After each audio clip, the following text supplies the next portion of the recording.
Hey guys, it's David. This week, Wes and I delved into rising calls to pause the gas tax, explaining why it's a very bad idea, particularly for Democrats in the United States.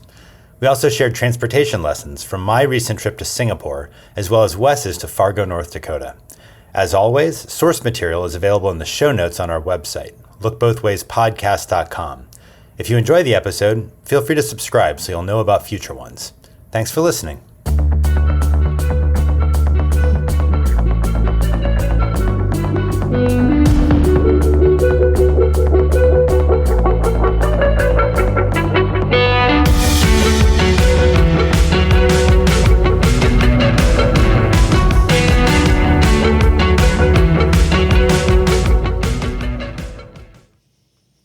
Welcome to Look Both Ways with David and Wes, pragmatic conversations about all things transportation. We are recording live on YouTube via live stream. You can always check us out later on, what's our website? Lookbothwayspodcast.com or on whatever platform you listen to your podcast on. I'm so glad you got that right, Wes. Well done. Well done. Good start here. I don't go to our website very often myself, but I know it exists. I update it. That's good. That's good. Start there. Anyways, as David suggested, I am Wes Marshall, and you are? I am David Zipper. Glad to be here. All right, so we're back. We're going to be talking a lot of fun stuff today, including the gas tax. We'll be talking about Singapore later during Roundabout, but I know you've been traveling a lot lately, and Singapore is not the only place you've visited. No, I'm honestly extremely jet lagged right now, Wes. I'm going to be honest with you. I got back 2 days ago from 2 weeks, literally on the other side of the world. I was in Singapore, and before that, I was in Java, like Indonesia, a city called Yogyakarta. That's like the old historical capital of Java. I don't think you've been to that part of the world at all. Is that right? I have not. So let me begin by saying it's really freaking hot. And humid. It was a little bit brutal for my ancestors who come from the northern Polish shtetl, as it were. But but I'm actually wearing for those who are watching, I'm wearing one of the shirts that I got in Indonesia to stay cool. It's called. You ever heard of batik, Wes? Do you know what that is? Wait, so you paid money for that shirt? I paid good American dollars converted into Indonesian rupiah for this shirt because it's really cool and refreshing. Batik is a style of cotton shirt design that I got that is really nice. And like the buttons are concealed. If you're watching on video, you can see me showing this. And Wes doesn't know what's good, but no, honestly, Indonesia was. I'll talk about Singapore later because there's a lot of transportation stuff there. But Indonesia was just fun. And it's a fascinating place. For one thing, have you ever? The transportation wise, it's really fascinating. Like I'm sure you too, Wes, you've read about where people talk about like the problem of motorcycle and diesel car smog in the developing world. I had never really experienced it until this, but there are so many motorcycles they have no sort of like pollution standards at all. These are like 2-stroke cheap vehicles. And it honestly hurts to be on the street getting around, particularly if otherwise it'd be really fun. But you ever heard of a becak? Do you know what that is? No. So I have a prop, which I'm now going to show you. So again, a little reward for those who are watching on YouTube. This is a becak.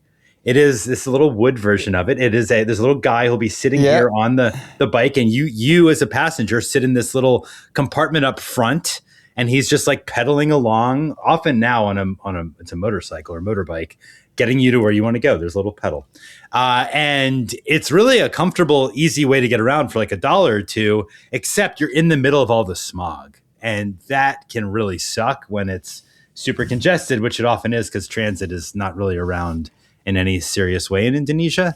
And I have to say, like, now I understand why people talk a lot about those who focus on the developing world, which I don't know a whole lot about. And transportation wise, they talk about the need to electrify motorcycles. Have you heard about this a lot? Yeah. And now I really get it. Like, my God, that would be a huge improvement in public health and in transportation overall. I really understand it. Have you been to other parts of the world where the motorcycles are ubiquitous like this? Not really. I mean, I know Chris Cherry, University of Tennessee, does a lot of work in this area, and like he brings like his wife and kids all to these crazy places, and comes back with weird diseases. But Nice. you know, my thought process has always been like we have enough problems, like in the U.S. Like for me to go tell other countries how to be doing what they should be doing. I sort of stayed away from that. Like we don't get our own stuff right first. But when you said it hurts, like is it like what is it like? Is it just the noise? Is it the smog? It's not the noise. It's the smog. Like you can actually feel the air pollution like in the back of your throat. I've never experienced that before. It's the diesel. It's the fumes. And nothing's really moving. Like you're just sort of stuck during rush hour, which we had to use the bed shock once during rush hour, and you're totally exposed, and it sucks. And I'm sensitive to it as an American who's not used to this, but people live there and go through it every day. And I have a new appreciation, I think, for the air pollution transportation challenges in a city like this. So that was one thing. I will say, on a much happier note, it was a world of weird and delicious fruit in Indonesia and Singapore. Have you had not where I thought you were going with that? Nope. Gonna keep on going. Rambutan, have you ever heard of that? Like these like hairy, weird balls of things that are actually really delicious. Or mangosteen, you know what this is? No. Still no. I know none of this. Like this is all new stuff to me. How about durian? Have you ever had durian? No, I don't know any of that. I can't describe it. I mean, I can describe that bike you held up. It looks like a little cargo bike. I can describe your shirt, which looks like you went on a safari and came back, and now you're at some bar in Key West by yourself, like trying to make friends. It's a conversation starter. No, but wait, so you don't know what durian is? This is important. You've never heard of it? Oh, is that another fruit?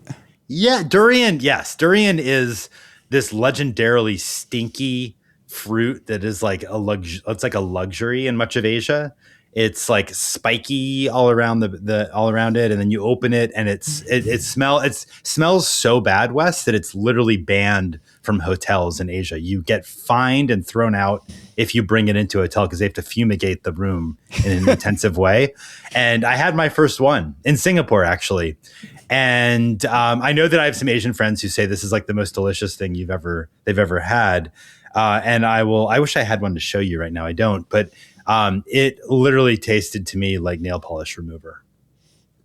That was not my favorite fruit. Not what I want. Good. That's not good. No, to be clear, that is a negative. Right. That is a net negative. So great trip. If I'm a little bit punchy now, it's because it's like a 12-hour time zone difference and I got back 2 days ago. But it was a lot of fun. And when we get to Singapore and in the show today, that is actually where I really learned a lot and had a great time transportation-wise. So that fruit, do you have to eat it outside? Like where did you even partake in this? So good question. Like I said, don't bring it into your hotel because you'll get in big trouble. Don't ask me how I know this. I don't want to go into it. But one evening, yes, we went to an open air durian cafe in Singapore where you spend a good bit of money because this is like a luxurious fruit. I think we spent like $40 on a big old durian. It's sort of like a sushi chef. There's like a durian guy with a machete who like sliced it open, explained to us like how to eat it. Really nice guy, actually. And then you sort of like you actually get gloves, plastic gloves to put on because it'll stink up your fingers so bad. You're making faces that you're not really into this. This is just bizarre. I mean, yeah, it is. But go to this is all over Asia. The people freaking love it. It's like a celebratory fruit. People get really excited about it. But yeah, so I was like picking at little pieces of it and I honestly could barely get through it. I was like, I really wanted to love it. People say it's like a creamy version of a mango, but all I was really getting was nail polish remover. The people that were with you, they did enjoy it more than you, or were they on your They were. I was with another American, borderline. I think we were not feeling it. There were other people from Singapore who were like living it up in this open air cafe though. Is this all a hoax just to get Americans to give them $40 for a piece of fruit? Like, is that So that's a good question. to like it and like, come on in here with this fancy cafe. We're gonna sell you this, 30-cent piece of fruit for $40. And I'm going to say no, because I know too many Asian people who are really excited about durian. However, it's a good question because I also spent some time in the Czech Republic where you can always get absinthe there. Everyone talks about absinthe being like a Czech beverage. I lived in the Czech Republic for a little while. No Czechs I know ever touch absinthe. It's just a way of charging a lot of money to dumb tourists who want to get drunk. It's also gross as shit. I'm not going to curse. It's really disgusting. So good question, but I think people genuinely really do love durian. I mean, there are things like I know in Australia, like nobody drinks Foster's beer. Like that's just an Americanized Australian beer that we have here. They don't really drink there. Like there's things like that, but I don't like they're not trying to make money in Australia off of that sort of stuff. So a little bit of a different scenario, but like, can we go back to the shirt though? Like, so wait, I'm actually no. So yeah, it is by the way, someone just texted me saying cool shirt alert. So you could say what you will, but your opinion. So, like, if you go someplace and it starts raining, you buy like a poncho. Like, is that what happened? It was just so hot and your clothes weren't, and you had to get something that was lighter weight? It is true that I was sweating through multiple shirts a day. Partly because again I'm from Shtetl of Northern Europe, but no, the shirts like it's actually like they like it's hot for everyone in Indonesia. The Indonesians know it's hot too, so they have developed these sorts of like cotton shirts that are really cool and great. And so I actually got a whole bunch. If you want, Wes, I'll wear one for the next episode too. How many did you get? No comment, but more than one. They're really cheap. They're like, I don't know, like $10 or something. And they were very like cool, like as in like not hot. They're also cool looking, I think, even if you don't appreciate it. Yeah. So you see David walking around the streets of DC this summer and it's hot there. Like, so look, this like, is a perfect. Like the design aligns across the center of the shirt. Like it's like, this is like a well-crafted piece of fabric here. Yeah. All right, if you say so. Meanwhile, for those who can't see, Wes is wearing like a Hoosier Gym t-shirt. So we are like really playing actually, this recollects a topic we hit on the show before. Like when we talked about driving far distances, I did that cross-country trip. And when I hit traffic in Indianapolis, I got off the road, I went to the Hoosier Gym and I bought this sweatshirt there. Yeah. So this is... Well, as discussed previously, we know that you're always up for the sports ball. So it's on brand for you as well. It was actually my favorite thing we stopped at. I mean, better than Mount Rushmore, better than Niagara Falls, better than like the Bean in Chicago or that Leaning Tower of Pisa outside of Chicago. Like a lot of weird stuff. The Corn Palace. You ever been to the Corn Palace in South Dakota? I have never been to South Dakota, period. Oh my God. Yeah, that's a wild place. But this was my favorite thing. Like, actually got to shoot hoops in the gym where they filmed Hoosiers. So that is actually pretty cool. Even I will admit that is pretty cool. I think we've probably lost half of our audience now as we're talking about clothes for like way too long. But we can just lean into it. Should we? Well, let's get them back by talking about the gas tax, right? Sorry. For those who are still with us, I warned Wes before we started that I was going to be extremely punchy because I'm extremely jet lagged and sleep deprived. So, all bets are off for the next however long this goes. But yes, let's talk about the gas tax, Wes. Go ahead. All right, so time for Word on the Street, where we discuss a transportation issue in the news. And this week, we're going to be talking about some of the proposals to suspend the gas tax. You want to give a quick overview of what you've heard on this? Yeah, sure. So I think that probably those who are listening may be aware that the federal gas tax in the U.S. is set at 18.4 cents per gallon. And Wes, do you know when it was last changed? I do. It was when I was still in high school. So it was 1993. And I also know that was the same year that David Letterman started up at The Late Show on CBS, given all the Stephen Colbert stuff last week. I heard like that's sort of going back in history. So it's been a minute since we've updated that. It has been a minute indeed. And by the way, inflation has basically eroded the value of the gas tax during that time.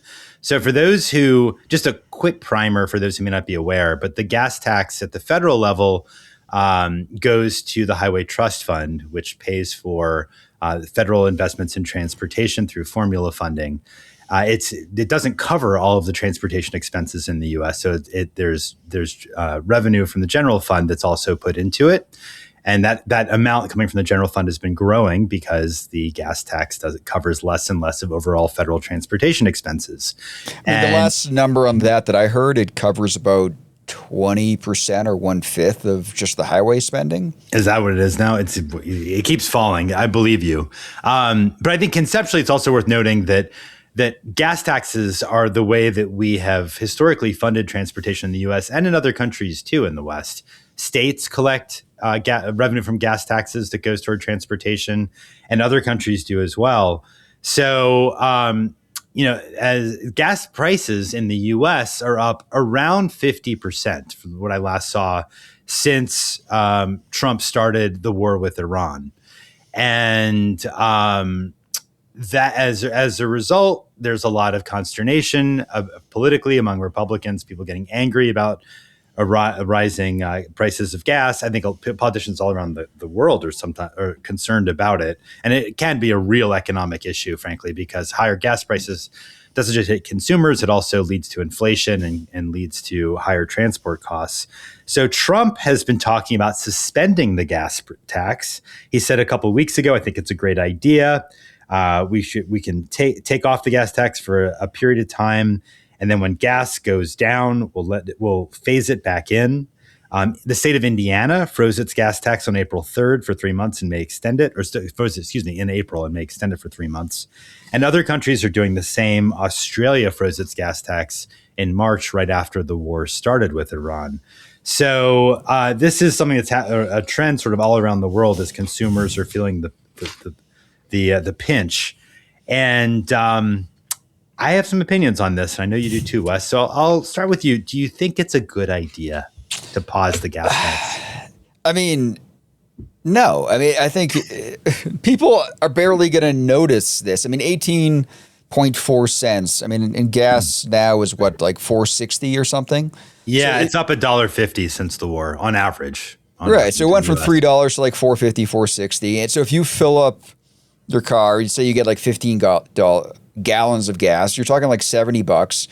You're saving less than $3 off of that. Like, so it's a drop in the bucket compared to, so yes, it might be good politics, but it's I don't think people are going to really notice it. I mean, there's evidence like in Australia, in India, where they've done to some extent this before. They've had to pressure the oil industry and the gas stations to actually pass the savings on to the consumer because they weren't even doing that. So that is likely what would happen here. So that's an important point, by the way. This ends up being a windfall for gas stations often. Yeah. So that's who you're sort of helping out. And I don't think, one of the gas stations I sometimes go to, you get 5 cents off per gallon just by shopping at their related grocery store. And it doesn't add up to that much. And so this is, something similar. It's not going to be that much in the grand scheme of things. And, we're already so behind on the amount of money we're putting towards infrastructure. Like it just, I don't know. It sort of feels like by doing this, we're already sort of putting all of our infrastructure on like a credit card, right? And we're kind of saying now, let's just pay the minimum on that and see how that goes, like for the foreseeable future. Well, I will say this. As bad an idea as this is, it's not a uniquely bad idea among Republicans. Remember Biden was talking about doing the same thing a couple of years ago? I wrote an article in Slate at the time, I recall. Democrats fall for this too. When gas prices rise, they want to suspend the gas tax. And what annoys me, many of the aspects of this annoy me, but one is you never hear people saying, hey, look, gas prices are really low right now, so why don't we increase the gas tax because consumers won't feel it so much? Wouldn't that be the natural mirror image of the argument, well, gas prices are high, consumers are feeling it, so let's temporarily lower the tax? Doesn't seem to work that way. I mean, that makes some sense. So if the idea would be to keep gas prices pretty consistent across the board, so when they go up and we flip the gas tax up or down, depending what the real gas prices are doing. That makes a lot of sense. I mean, bigger picture, we'd probably need to find a better way to fund transportation. But Correct. as is, this is, we're talking about this policy given our current state of affairs. And I don't know, it's not a transportation policy. It's not good economics. It's not good infrastructure policy, but it is good politics. So I think that's all it is. It's good. It's not good climate policy. It's not good anything except for potentially a short-term political win. It's just that all I can say is if you are a consumer or a driver, this is not going to help you. I think your point about the potential suspension not being passed on to drivers themselves is a really important one that I'm not sure people fully appreciate. And we're going to pay for it later, too. I mean, I think even if they do suspend the gas tax, it's like deferring maintenance. Like we're going to have to borrow more later or have another bailout later. And that money comes from the taxpayers, too, in some way, shape, or form. So you're taking from Peter to pay Paul. And that's kind of what we're doing here. And you're making gasoline a little bit cheaper for the consumers. But at the same time, like we said before, the oil companies are going to be it's helping them absorb the higher oil prices too. Well, I think the oil companies are doing just fine, right? They're not increasing production. they're fine. Like Trump is pushing them to increase production in the wake of the Iran war. And from what I've read, they basically have said, understandably, look, we're not going to make long-term changes in our plans because of a short-term spike in demand. So that's reasonable enough. But what that means is they're basically getting windfall profits. Yeah, and I looked up the numbers from Australia. So theirs was 52.5 cents per liter, and they dropped it to 20.5 cents per liter. So for them, for an average filling up of your tank, it's almost $20 in Australian dollars. But it's more money kind of on the consumer side out of helping them out of their pockets. But it's $3 billion package that they need to fund this. So that money is also coming from somewhere else that they're filling in the gas tax revenue being lost. So I don't know. It's a little bit of apples and oranges, but it's all money that still needs to be spent on infrastructure that we're losing out on. And who that comes from and when it comes from them is sort of what you're arguing about. Yeah, it's bad policy. I think we completely agree on that. And I also think it's worth emphasizing something that you mentioned. I was going to go there too, which is to say ultimately what we really need is some sort of road use charge system to get away from the gas tax. We haven't talked about it yet. I'm sure we will, but there was just a House proposed version of the surface transportation bill. I don't know if you saw that, but one element in there, this is actually supported. Apparently it's bipartisan, which is a little bit surprising. A lot of people are asking why Democrats in the House would go along with anything right now rather than hold off and hope for a good outcome in November, which seems pretty likely at this point. But one of the elements in the House proposed bill was a fee that electric vehicle owners would pay to basically compensate, theoretically, for their lack of contribution toward the gas tax. And a lot of people are angry about that. It's controversial. But the idea of charging a fee based on road use is exactly where we need to be going. It's just it should apply to everybody, not just EV owners, I would say. Yeah, no, that makes perfect sense. And,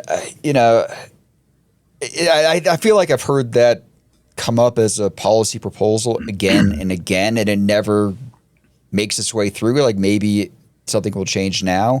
But I mean, the gas tax is such a small drop in the bucket. I mean, it's only 4% of our current gas price. So we're just knocking off a few pennies on the dollar. Yeah. And gas prices jumped up like $1.50 over the last 3 months, knocking 18 cents off of that. Thanks, fellas. And who knows? Once they do this, gas prices could go up another 50 cents. So you end up losing it anyways. I don't know. It seems like short-term thinking that doesn't really solve anything. No. Well, except for politics. If you're really worried about the political blowback from policy from what's happening in Iran, then I can understand why Republicans would want to do this. I really don't understand why Democrats would support it. It's bad policy, and the political pressure from the spike in gas prices is all because of what Trump and his administration have done in starting this war. So it's baffling to me why any Democrats would get behind a proposal like this, which, if anything, might somewhat mitigate the blowback against Trump and his allies. Why help him? Yeah, no, I agree. And I think that is where he is feeling the heat a little bit, is on gas prices, even though, like we talked about before, there's a lot of good things that come out of higher gas prices. But in this case, you're right. I mean, why help them out if that is, especially with the midterms coming up in November, like this is where they kind of need to hold their feet to the fire. Yeah, I think that is exactly right. What is it? What is that famous line? Is it Sun Tzu? It feels like it's Sun Tzu. Never get in the way when your enemy is making a mistake. I was trying to make the metaphor and relate it to like the credit card payments. I think I figured out what it is as I sat here thinking. It's like skipping the minimum payment on a credit card that's already maxed out. Like that feels like what we'd be doing if we just paused the gas tax. Does that make sense? It probably does, but as I've said before, I'm really jet lagged and I can't make the connection in my head. So I'm just going to say yes and hope you'll allow me to move on. Yeah, I think it's time to move on to Roundabout.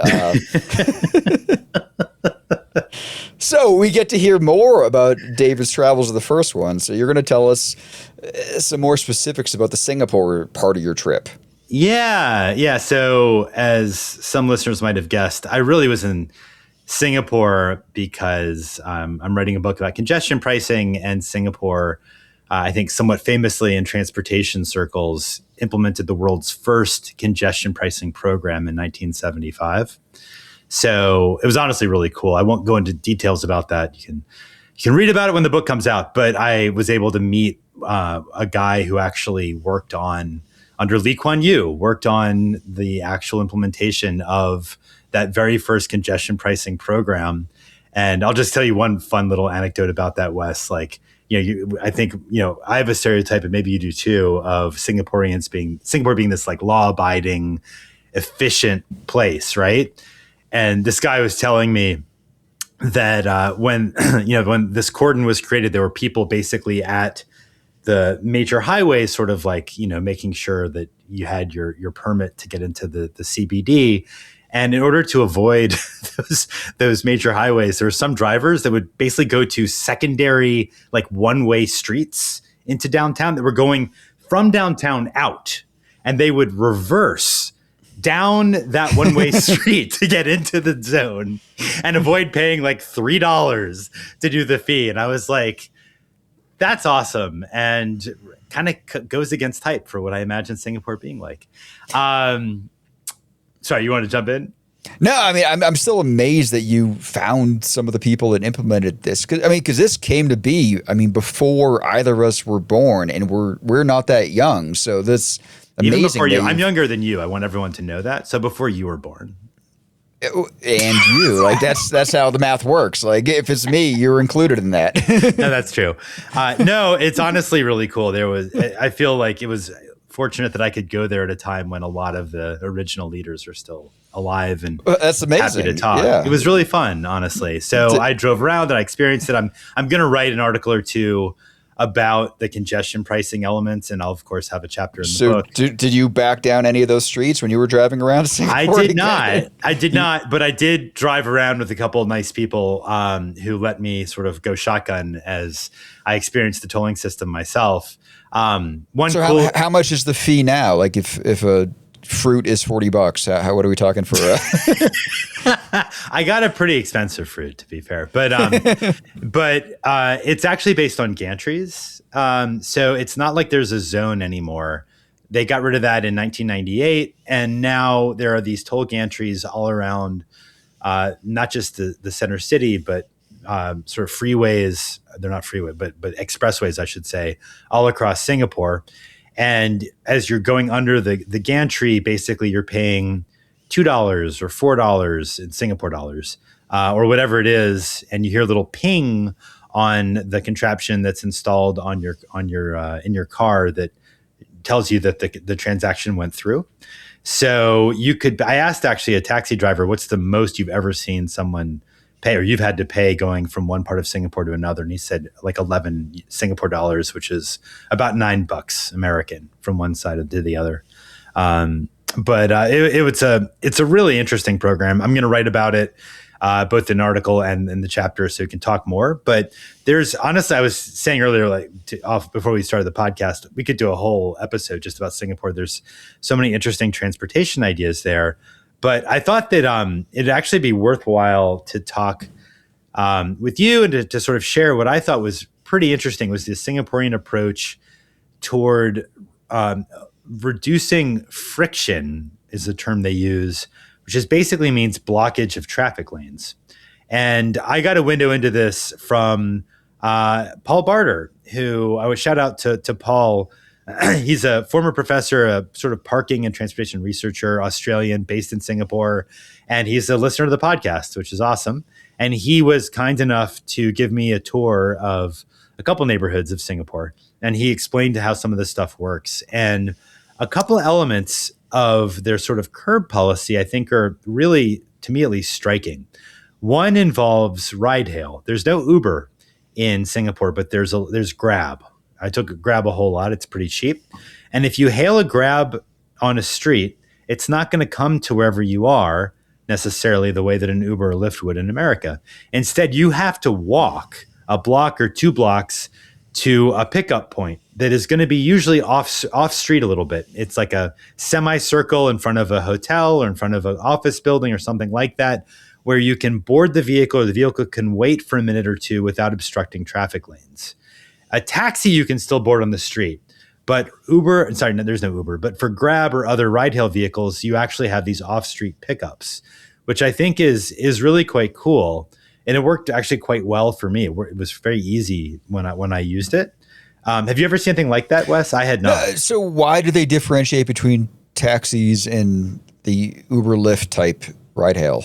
I don't know. I didn't actually ask that because I didn't take taxis. I just took Grab. My hypothesis would be that if you're hailing a taxi on the street, you're getting in right away. So whatever obstruction there is momentary. With Uber or Lyft, you and I know, at least in my experience, often, I'm a minute late to get into it, or you're like trying to figure out where the vehicle is or compared to where I am, blah, blah, blah. So the blockage could be longer. That's my hypothesis, but I didn't get into it because it was something that Paul and I chatted about, but I didn't interview public officials about it, for example. And by the way, if people want to learn more about Singapore, I guess they can wait for your articles and book. But Paul does make some great videos on YouTube that I've seen where he explains a lot of this stuff. So we'll put it in show notes. Yeah, good point. So I don't know. Big picture, I'm curious. Do you think Singapore can be at the forefront of all these things because it's like a city-state country, like as opposed to having like a federal government to deal with because the city is the country? I feel like they have a lot more agility. Like imagine if, New York was its own country. Like it'd be a lot easier for them to do a lot of things, or any other city for that matter. Is that what's happening there, or is there something else that's leading them to be so interesting in these transportation type ways? Well, I think it's a combination of things. There's a term that I've seen used by actually an academic describing the economic development strategy of Singapore, which is efficiency infrastructure. And that's kind of part and parcel of the Singapore MO and the reputation and sort of like the sort of structure of how they do policy making and how they maintain legitimacy for a very strong government, which is kind of democratic. Like they do, the leaders there I now understand do care about public opinion. It's not a total autocracy by any stretch. It's true that you cannot buy chewing gum. However, there are real elections and the governing party does care how they do.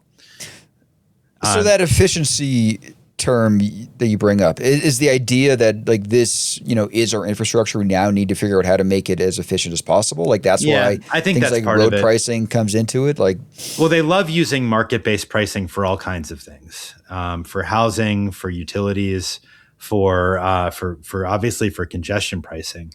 But they also enact policies. It really does feel like it's the kind of place, reminds me a little bit of when I worked for Michael Bloomberg in the New York City government way back when, like 15 years ago, where he really was, I would say, like motivated by cost benefit analysis. Like politics didn't play that much of a role with him because he didn't need special interest money in any way. Yeah. And it was kind of nice. And Singapore sort of works that way. Another policy related to the curb, by the way, which I'd never seen before, is that on many streets where there's a lot of retail activity, you have sidewalks that are parallel to the street. That's normal. And then you have these sort of strips of dense vegetation and trees between the road and the sidewalk. So that's obviously really bad for clear zone purposes, right? That's a joke because Wes and I both know that clear zones are sort of a BS version of road safety. But it's really an interesting structure because you have these dense, lush vegetation strips that are really kind of attractive. They create some shade, which matters a lot. They capture stormwater. But what Paul was explaining to me too is that they also act as a deterrent from car drivers pulling over for a minute to run in to do a quick errand with their lights flashing. And they also deter, frankly, pedestrians from doing mid-block crossings. So again, so this isn't trying to just eliminate like friction. This is not like a grassed area that you can walk over. Like this is like a jungle that you cannot. It's a mini jungle. Yeah, I mean there could be snakes. No, it's real. I have photos I could share. It's a really interesting move, and I could see why they did it again with this. Seems like really determined focus on eliminating friction, which can get in the way of traffic flow. Well, a lot of U.S. engineers, they say, oh, we have a jaywalking problem. So they put up a fence in the median or a fence along like when I was in Vegas, there's fences along the sidewalks to keep you from sort of walking out. Like this is a more natural version of that. But has this always been there? Like these things obviously take a long time to grow. Like was this part of the plan? They're just... Well, I think it's going to... Go ahead. Or what? Or it just has always been there, and now they're realizing that there's some benefits to it with like ride hailing and stuff like that. No, it was well. I think the vegetation stuff is very deliberately a way of maintaining traffic flow. But you're actually pointing to what I think is sort of a tension or almost contradiction in the Singaporean transportation system, which is that they really are focused on maintaining a high level of service for those who can get a car. And it's very expensive to own a car in Singapore. You pay $100,000 just to have the right to get a car before you actually buy the car. But once you have it, the idea is that you can travel unimpeded. That's the whole idea of the congestion pricing program, these gantry-based tolls, and what we were just describing about other ways of limiting the obstruction of lanes. But the problem is, and I'm sure you can think of this immediately, Wes, it's like, if that's the goal, it's sort of at odds with the other goal that Singapore has, like many developed cities do, which is in Singapore, they call it a car light society, trying to encourage people to walk and bike. And there were several times when I was like at a crossing signal in Singapore. It's freaking hot. I'm sweating, not just because I always sweat when it's like above 73 degrees, but because it was really, really hot. And, I'm waiting at the cars go by because the traffic lights they're calibrated to maximize flow. And the pedestrians like myself have to just sort of sit there and broil for what feels like a longer time than is necessary. There is a tension between being a car light society and being a place where you're minimizing delays to those who are driving, which is something I'm still thinking through and I found really interesting. Well, I saw you share some pictures on Blue Sky that showed some wide arterials in Singapore. Yeah, I mean, it's not the most pedestrian friendly place I've been by a mile. I think when you think of Singapore, having not seen it, I didn't really picture that. But and I don't know, it's a tale of two cities to some extent. They have that kind of car-focused transportation system surrounding some nicer pedestrian areas. Because I think even if you're a pedestrian on the sidewalk, like that jungle in between you and the cars probably is nice. Like you get some shade, but you also get protection. You get, some buffer from the noise, from the smog that we talked about before, like stuff like that. I mean, I don't know. There's some niceties that probably come along with that.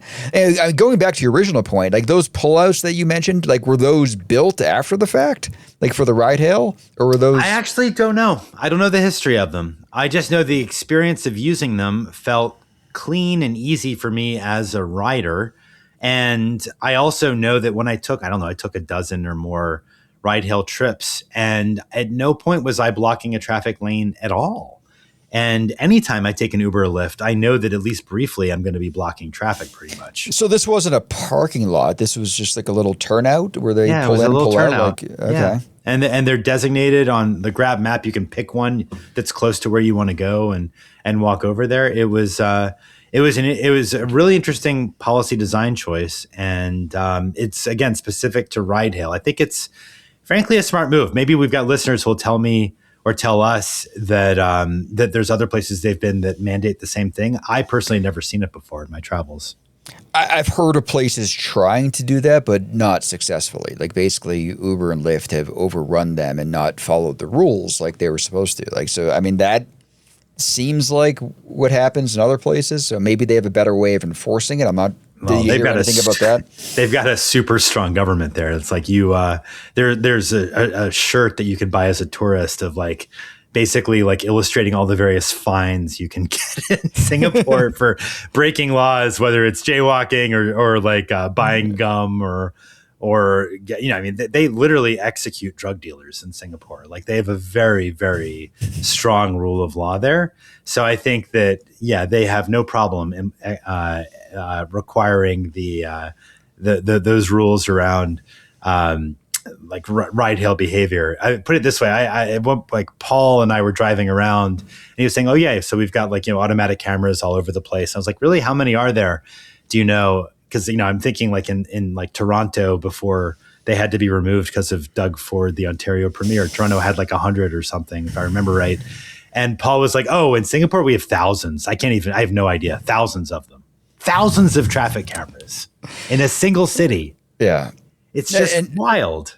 Now I know where I've seen your shirt before is Miami Vice episode where the drug dealer in Miami is wearing that exact same shirt as you. So I'm surprised you put it on. Like, you know what? Given that they execute drug dealers, you're just jealous that I have a cool shirt and you don't. That's just how it is. Right. But no, I will say I think like, and then we can move on. But I think something that was really interesting to me is sort of as a high level learning is that, I think Singapore adopted a lot of these car restrictions and early in its history in the 60s and 70s, not because it had some sort of love of pedestrians or wanted to like just get people to not use the car because cars are bad for cities, the way that you might see happening these days in European cities and sometimes in American ones as well.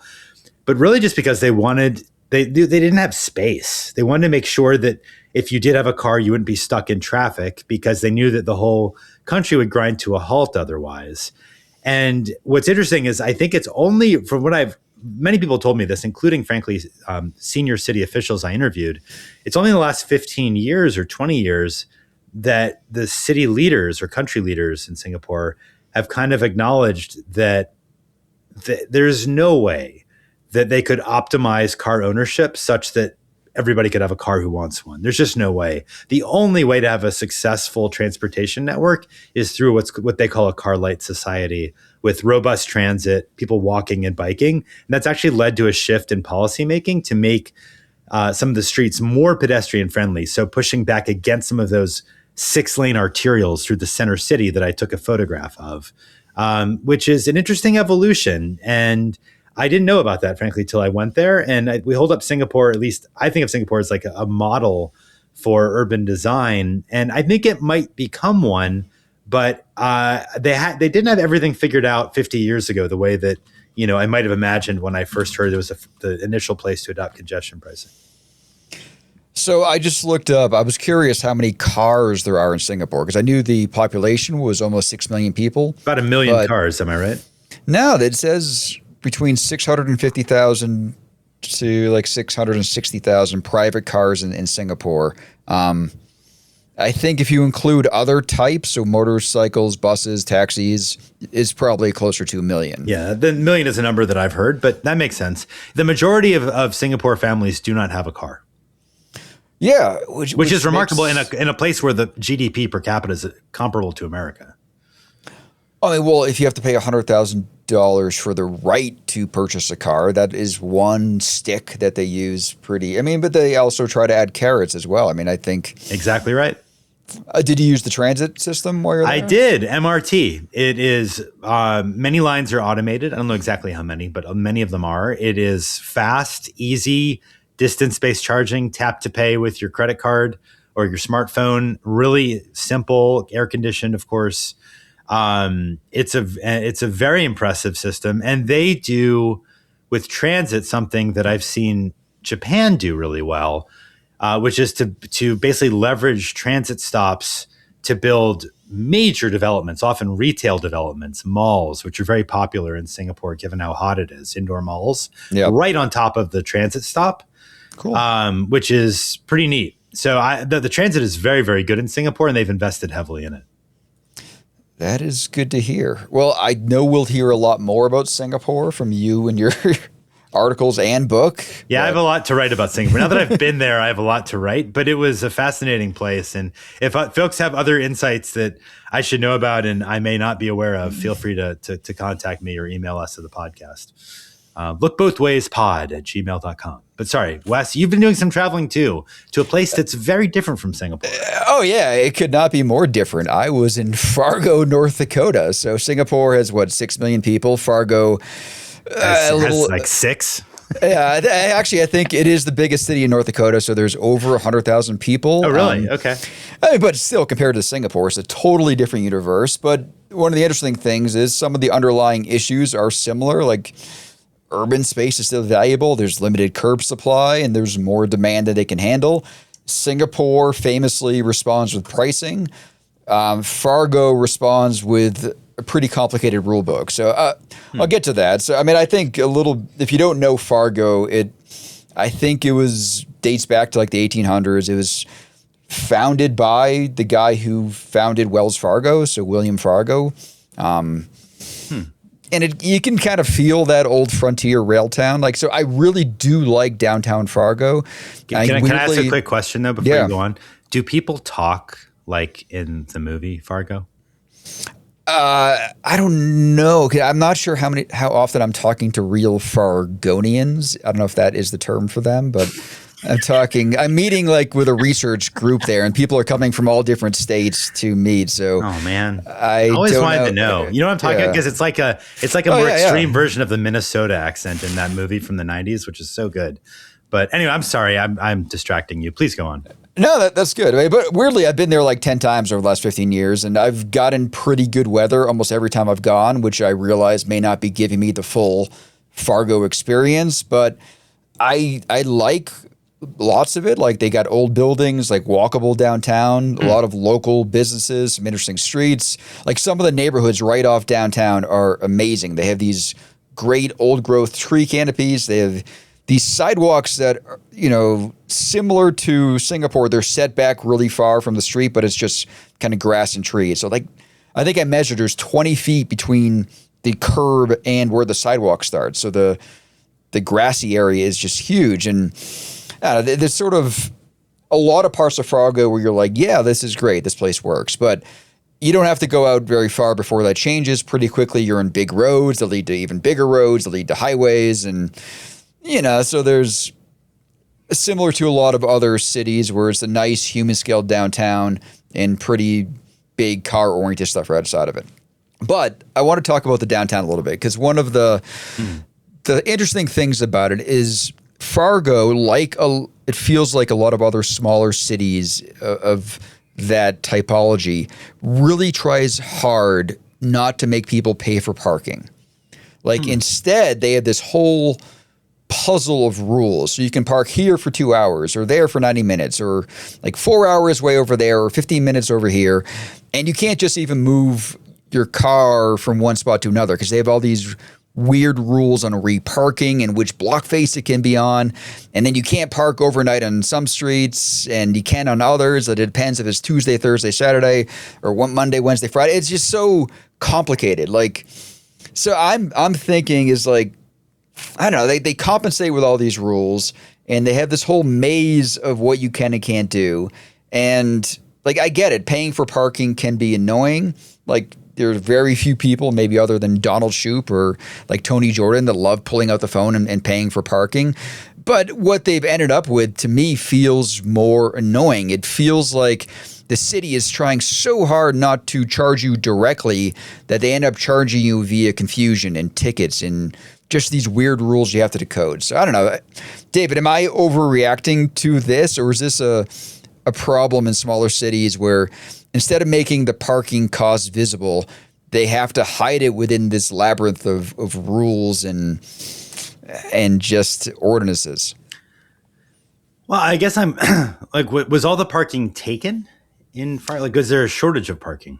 No, it seems like, I don't know. I was there after the university semester had ended, so there's probably a lot fewer people there when I was there last week than maybe a month ago.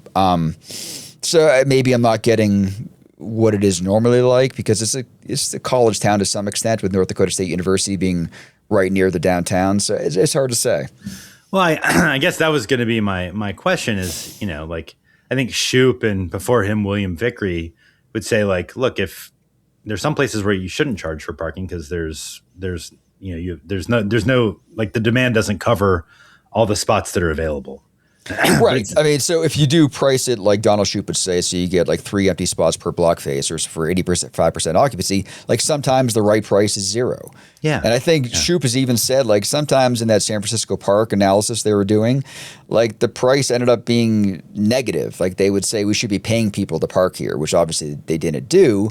But yeah, but I don't think this is one of those places. I do think there are definitely some blocks where the parking is going to be full, even given their rules, but it's just they end up with people having to come out of restaurants or their workplace to move their car. And like, this happened in other cities that I've worked with. I remember being on Nantucket, and like, that's what they told me. They don't charge for parking there, but you had to move your car every 2 hours. So anyone that worked in and around downtown, there was this big musical chairs every 2 hours where everybody got up, they all moved their cars like one block, and they all went back to work. And it just made no sense to me, where, you should let people park as long as they want, but, maybe after 2 hours, the price jumps up to something really high, right? If you don't want people parking there too long, you make them pay for it. And it just seems so much easier to me just to treat it like a market to some extent, as opposed to this game of musical chairs everyone is playing.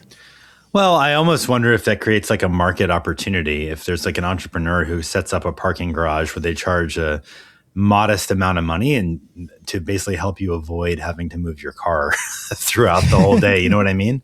And it's sort of like, if that person is successful, it shows that there's a demand for an efficient and you can't do that there on Nantucket. I mean, the prices there are crazy high. Actually, though, the people we were working with back then were trying.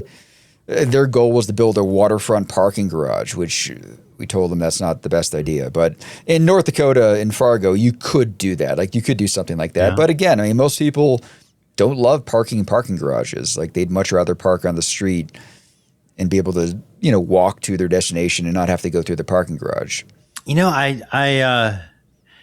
I'll say in response, parking reminds me of tolls in a way, in the sense of just how freaking irrational people are about having to pay a modest amount of money.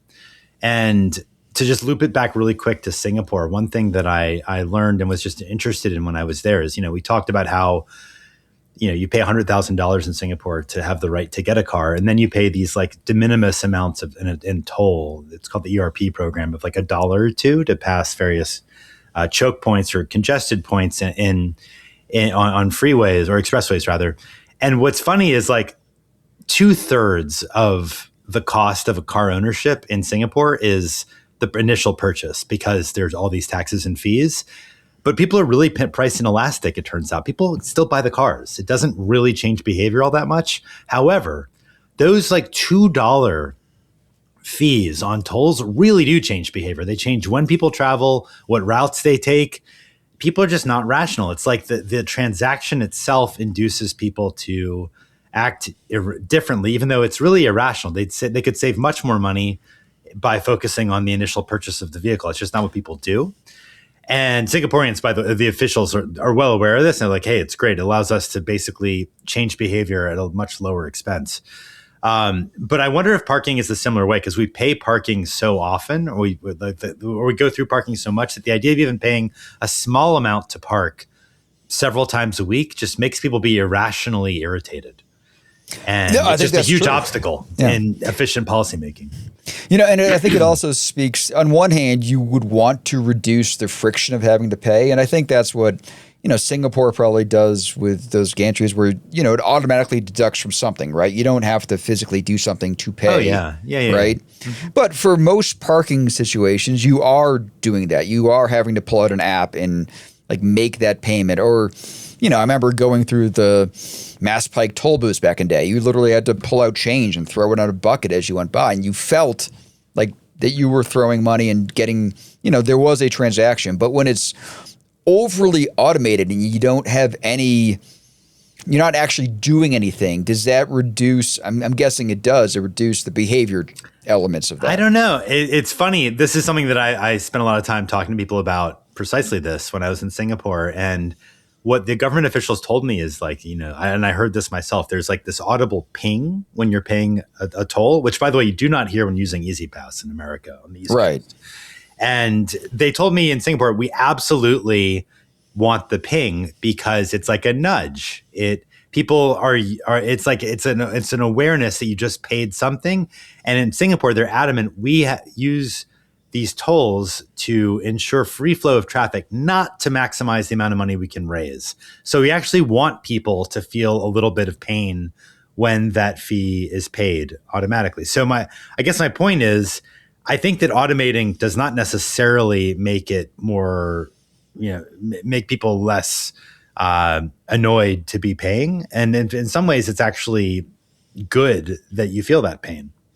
I love that idea, and I think that makes perfect sense. Like, yes, we want to reduce friction, but people still need to know when it's being paid. I mean, I think in parking is one of the few things with cars that you feel that, because most everything else is prepaid. Like, you already are paying for your monthly car payment or your insurance or your registration. Like, those are all sunk costs. So having to pay for that parking and having a ding or a ping or some kind of, shingling of Scrooge McDuck coins or something that we all hear whenever that money leaves our account, like that seems like it would be useful. So I think we should do more of that.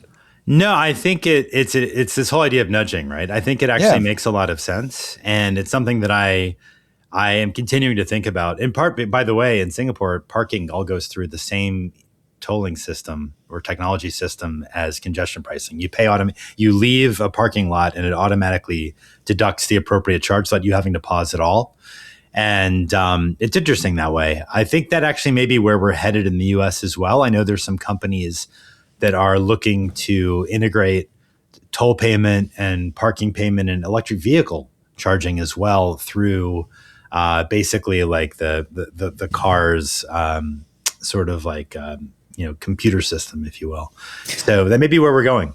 Yeah, it would be nice because, to be honest, it is annoying when you go to a new place and all of a sudden they have a different app and you have to download the app and enter your license plate number and credit card and all that stuff. Like, it is not as easy as it should be, and there should be a little bit more consistency across the board on that, and there isn't. So, but once you go to a place once, like the second time is like orders of magnitude easier the second time you do that in a place. So people that just have to get over that first hurdle. Yeah. And I think they're okay. But it goes back to what you were saying before, like people having to pay for parking, just it is so rare, especially maybe in a place like North Dakota, that, there's a visceral reaction to it and people get angry. They're probably not used to it. My guess is that if you rewind 30 years ago, there was no parking shortage at all. Maybe there is now, but 30 years ago, nobody paid for it, and they don't really want to start paying for it. This is it's the same challenge with implementing congestion pricing, is people don't like to pay for something that previously seemed free, even if they were paying in their own time. And that's what's the case with parking as well as, being stuck in traffic. But what we need to do to compensate for that, I feel like can be worse. And, for the cities that people are stuck in congestion, like that is the price you're paying for us not being willing to do like congestion charging or something like that to price the transportation system. Like, that's right. It's not rational, but I think it's an interesting question of like how you help people to act in their own self-interest. It's actually a more complicated and interesting question than it might seem at first blush. Like, how do you help people to understand that they come out ahead when you implement a congestion pricing program or when you start charging for parking? And I think you learned from New York to some extent is it's hard to do that before it's put into action. So people needed to see it and feel it and understand what it actually would be like. And it's hard to do that on the congestion side. Like on the parking side, I think people already know what it could be, but it still could be better. And I think there are places that do a better job of making the friction lower, but they need to add a ding or what is it, a chime? What happens in Singapore? Ping. It's a ping. Yeah, one guy who worked for the government for several decades was like, he was laughing and saying, it's like you're sticking a little pin in me, like a little pin, boop, with that ping. He's like, I love it. I think it's great. We should always keep it. Well, it's like he's a masochist. It's like the ding dong of the New York City transit system that you hear on the subway or things like that. Like, I don't know, there are iconic transportation sounds, and paying for parking could become one of them. Yeah, I think it could make sense. So anyway, it was fun. I'm glad we can talk about Singapore and Fargo, which are two cities that probably have never been discussed in the sim as like one versus the other in conversation before. So go on. All right. Well, we end each episode with a toast, which we call rail drinks. So what are you drinking tonight? I'm going to be honest with you. And just because I don't know why you wouldn't be. This. Well, it's true. I am drinking Indonesian coffee spiked with a liqueur actually called Amarula, which is like South African version of Bailey's. The coffee is from Bandung, which is a part of Java. And I did a coffee tasting at the hotel where I was staying. And this was my favorite coffee. And yes, it's now 7:00 and I'm going to be up till God knows when because I've been drinking coffee. But I care about US. I care about our listeners. And I wanted to make sure I would not pass out halfway through. So that's what I'm drinking. All right. I can also hear your cat in the background. That's Waffle House, who I guess is acting caffeinated himself right now. You okay right there, buddy? He's right next to me. Sorry, go ahead. All right. I am drinking, this is Congress Street. This is from Trillium. This is a brewery in Boston. This is actually one of the best IPAs I think you can get. And I'll be heading to Boston next week. So nice. I figured I'd have this. Nice. So Congress Street is, I think, right where their original brewery was, and that's where the Boston Tea Party was at one point, too. Very cool. Well, cheers. All right, cheers. It's weird saying cheers with coffee, but whatever. Yeah, that's a good one. I'm excited to get to go back to Boston. Shall I bring it home? Yes. When are we back? We are back with a recorded version due to travel limitations on June 11th. So you will get that into your podcast streams. Make sure you subscribe so you will get it. But we will do a live stream after that. Just stick around, follow us on Blue Sky, or, you can always just email us and ask, and we'll have a live stream soon after that. It'll be probably in late June. But all of our podcast episodes are available on lookbothwayspodcast.com, our website. You can also send us a message there. And if you enjoy the podcast, maybe, leave a review at Apple Podcasts or something to help other people discover it. But with that, I don't know. Is there anything I forgot, Wes? Anything else we should say? Don't forget to look both ways. That's very clever. I like that. All right. On that witty note, goodbye.